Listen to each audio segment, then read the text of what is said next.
Hi అండి, welcome to my wife Manju Andhra channel. కొంతమంది మా ఛానల్ మన ఛానల్ అన్నట్టు చెప్పమంటున్నారు. సో మా ఛానల్ మంజు ఆంధ్ర ఛానల్కి స్వాగతం సుస్వాగతం.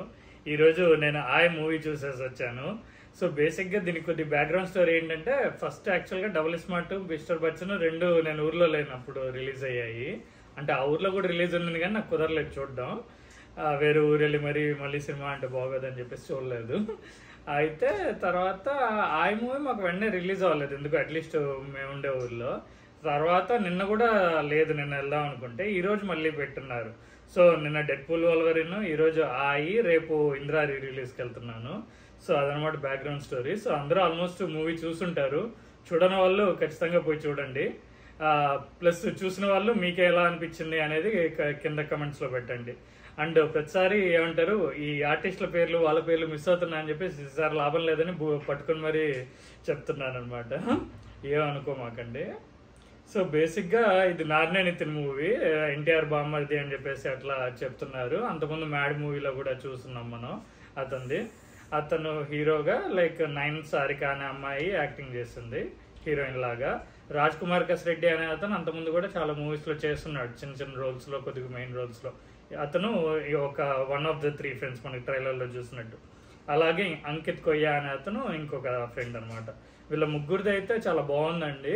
సో జస్ట్ ఈ మధ్య సినిమాల్లో ఇట్లా ముగ్గురు వస్తున్న ఇట్లా చూసుకుంటే ఏంటంటే, జాతరత్నాలు కానీ, ఓం భీమ్ బుష్ కానీ, అంతకుముందు ఇంకో మూవీ వచ్చింది విష్ణుదే, ఆ మూవీ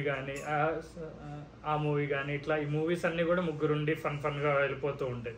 సో అట్లా చూసుకున్నట్లయితే ఈ మూవీ కూడా కొద్దిగా జాతరత్నాలు కంటే ఓం భీమ్ బుష్కి కొద్దిగా దగ్గరగా ఉంది అని చెప్పొచ్చు. ఎందుకంటే ఈ మూవీలో లైక్ ఫన్ వెళ్తూ ఉంటుంది, స్టోరీ వెళ్తూ ఉంటుంది. ఆ స్టోరీ కొద్దిగా అప్పుడప్పుడు ఆ లవ్ ట్రాక్ అదంతా నడుస్తూ ఉంటుంది. మనోడే అనే కాన్సెప్ట్ ని మనకి చాలా వరకు చూసుంటారు, లైక్ అట్లీస్ట్ మిలీనియల్స్ అంటే 90s కిడ్స్ అందరికి కూడా ఈ క్యాష్ ఫీలింగ్, ఈ కాలేజీలో వెళ్ళాక ఇంకా ఉండడం అదంతా కూడా చూసుంటారు. సో ఆ మనోడే అనే కాన్సెప్ట్ అనేది కూడా మనకి ట్రైలర్లోనే చూపిస్తాడు. సో ఆ మనోడే అనే కాన్సెప్ట్ని ఎలా చూపించాడు, ఏం చూపించాడు, ఎలా తీసుకెళ్ళాడు అనేది చూడొచ్చు అనమాట. సో అట్లా ఫస్ట్ హాఫ్ అంతా కూడా కొద్దిగా స్లోగా, కొద్దిగా అక్కడక్కడ నాకేంటంటే ఆ లవ్ ట్రాక్ ఎప్పుడు కూడా అంత కొత్తగా అనిపించలేదు. సో అది కొద్దిగా నెగిటివ్గా అనిపించింది. ప్లస్ ఓవరాల్గా మూవీ ఫస్ట్ నుండి లాస్ట్ దాకా చూస్తే అమ్మాయి డబ్బింగ్కి యాస ఎవరో సరిగ్గా కోఆర్డినేట్ చేసి అనిపించలేదు.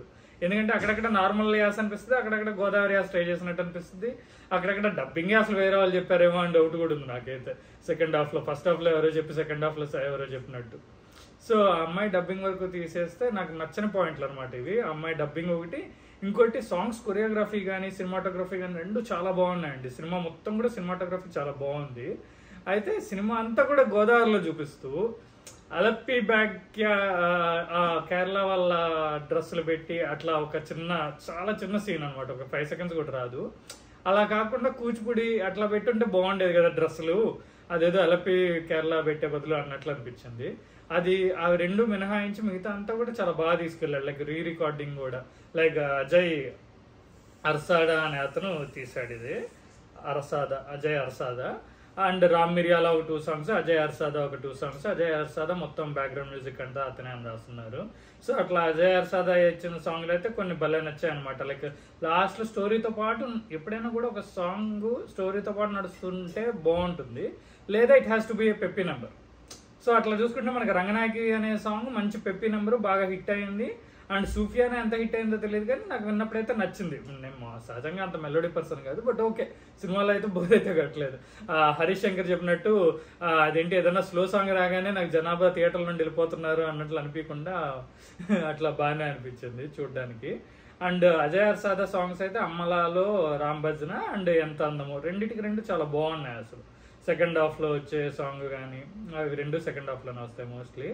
అండ్ అనేది సహజంగా స్లాంగ్ వర్డ్, లైక్ తమిళ వాళ్ళు మచ్చ అంటారు, అట్లా ఇంకా కొన్ని పదాలు ఉంటాయి అనమాట, బయ్య అట్లా ఉండేవన్నమాట పదాలు ఇవన్నీ కూడా. సో అట్లా అనేది జస్ట్ ఎస్ అవును అన్నట్లు నాకు తెలిసినంత వరకు.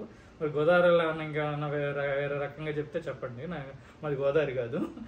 అండ్ సో ఓవరాల్గా లైక్ డైరెక్టర్ అంజీకే మణిపుత్ర అయితే చాలా బాగా తీశాడు. అక్కడక్కడ చెప్పాం కదా కొద్దిగా స్లో అవుతుంటుంది, కానీ ఓవరాల్ బాగుంటుంది అనమాట. లైక్ డబుల్ మీనింగ్ డైలాగులు కానీ అవన్నీ వచ్చినప్పుడు కొద్దిగా ఆక్వర్డ్ అనిపిస్తుంది. కొద్దిగా మామూలు ఫ్రెండ్స్తో వెళ్తే ఎంజాయ్ చేయొచ్చు, కానీ మామూలు పేరెంట్స్తో కానీ అట్లయితే కొద్దిగా ఆక్వర్డ్ అనిపించే ఛాన్స్ ఉంది. బట్ అది తీసేస్తే మిగతా అంతా కూడా లైక్ మంచి ఫ్రెండ్షిప్ గురించి కానీ లవ్ స్టోరీ కానీ మధ్యలో అమ్మాయి చెప్పే like goal side of the perspective story కానీ అదంతా కూడా బాగా చెప్పారు. నేను ఇతని వరకు వస్తే నాకు ఎందుకో మనిషి ఏదో అన్ని పలకలేదు అనిపించింది నాకు. అండ్ మైమ్ గోపి అనే అతను హీరోయిన్ తండ్రిగా చేశాడు. అతని రోల్ బాగుంటుంది. వాల్టర్ వీరయ్యలో కూడా ఉంటుంది అతని రోల్ దానిలో చూసినట్లయితే. నెక్స్ట్ విటీవీ గణేష్, అతను ఈ మధ్య బీస్ట్ మూవీలో కానీ ఇంకొన్ని తమిళ మూవీస్ లో బాగానే రెగ్యులర్ గా కనిపిస్తుంటాడు. అతన్ని దీంట్లో మేనేజర్ లాగా చూపించారు అనమాట నారాయణ ఇతనికి. సో అతని రోల్ కానీ కామెడీగా వాళ్ళ పని మనిషిగా ఒక ఆవిడ చేసింది, ఎదవాలంటే ఇంకెవరుంటారండి వాళ్ళే అని చెప్పేసి అట్లా ఆమె కానీ అట్లా అంతా ఓవరాల్ గా బాగుంది. సో మీకు దగ్గర ఉన్న థియేటర్స్ లో వెళ్ళి ఎంజాయ్ చేస్తూ సినిమాని మీకు నచ్చిన పాయింట్స్ మీకు నచ్చిన పాయింట్స్ కమెంట్ చేయండి. Thank you for watching our channel. Please subscribe.